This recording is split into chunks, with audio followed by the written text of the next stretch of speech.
ابو بکر کے ماننے والوں سے دور کیوں ہو گئے؟ یہ تو وہ ابو بکر ہیں رضی اللہ تعالیٰ عنہ جو علی کے چہرے کو تکنا عبادت سمجھتے ہیں، اور یہ وہ عائشہ صدیقہ ہیں جو علی کا ذکر کرنا عبادت سمجھتی ہیں۔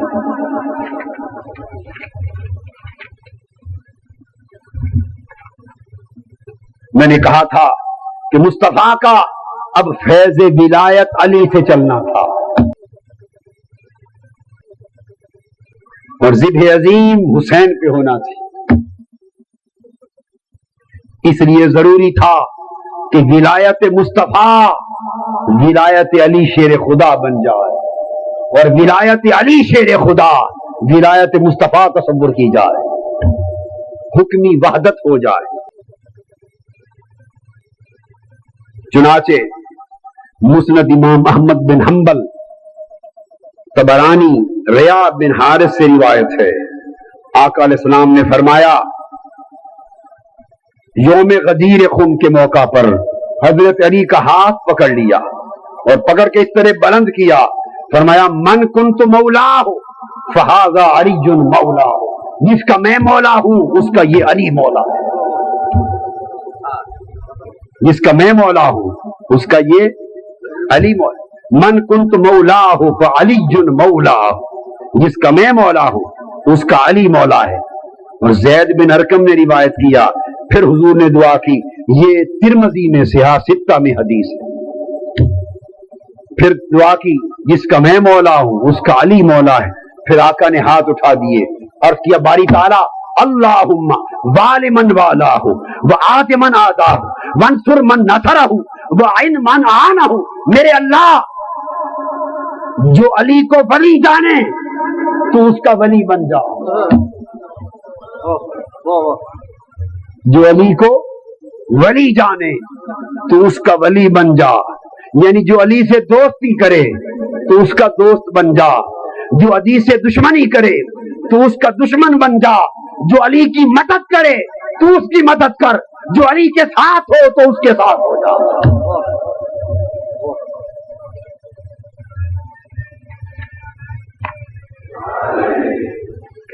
آگے حدیث پاک کے الفاظ ہیں، مسند امام احمد بن حنبل میں روایت ہے کہ آقا علیہ السلام نے فرمایا 30 صحابہ کھڑے ہو گئے گواہی دینے کے لیے، کیا حضرت علی کے سامنے 30 صحابہ کرام، جن میں 12 صحابہ بدری بھی تھے، 12 صحابہ بدری یعنی غزوہ بدر میں شریک ہونے والے بھی صحابہ 12 ان میں شامل تھے، 30 یا اس سے بھی زیادہ صحابہ کھڑے ہو گئے،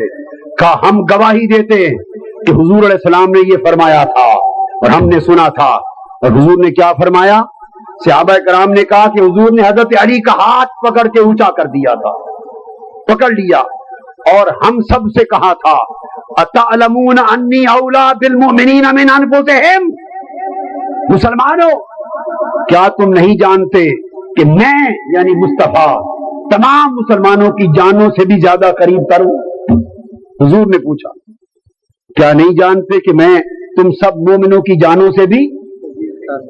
قریب تر اور عزیز تر ہوں؟ صحابہ کرام نے عرض کیا بلا یا رسول اللہ، آقا جی ہاں آپ ہم سب کی جانوں سے قریب تر ہیں۔ فرمایا سنو میں تمہاری جانوں کے قریب ہوں، اور اعلان سن لو من کنت مولا ہو فہذا مولا ہو، مجھے عزیز رکھنے والوں میں اس کا عزیز ہوں جو علی کو عزیز رکھتا ہے، جس کا میں مولا ہوں اس کا علی مولا ہے۔ اے اللہ تو بھی اس کا ولی بن جو علی کو ولی جانے، اور اس کا دشمن بن جو علی کا دشمن ہو۔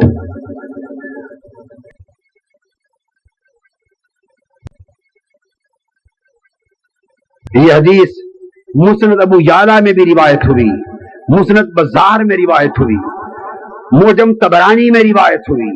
اس کو حضرت ابو ہریرہ نے روایت کیا، اس حدیث کو حضرت عبداللہ ابن عمر سیدنا فاروق اعظم کے صاحبزادے نے روایت کیا، اس حدیث کو حضرت مالک بن حویرث نے روایت کیا، اس حدیث کو حضرت حبشی بن جناتہ نے روایت کیا، اس حدیث کو اور بہت سے صحابہ ان میں حمید بن عمارہ نے روایت کیا. اس حدیث کو حضرت عبداللہ ابن عباس نے روایت کیا, حضرت امیرہ بنت سعد نے روایت کیا, حضرت ابو سعید خدری نے روایت کیا, حضرت انس بن مالک نے روایت کیا, حضرت عمیر بن سعد نے روایت کیا, حضرت ابو سعید نے روایت کیا, عبداللہ ابن مسعود نے روایت کیا, حضرت بریدہ نے روایت کیا, حضرت زید بن ارقم نے روایت کیا, اور یہ سارے صحابہ اکٹھے روایت کر کے ایک زبان سے کہنے لگے ہم سب گواہ ہیں, مصطفیٰ نے فرمایا جس کا میں مولا اس کا علی مولا.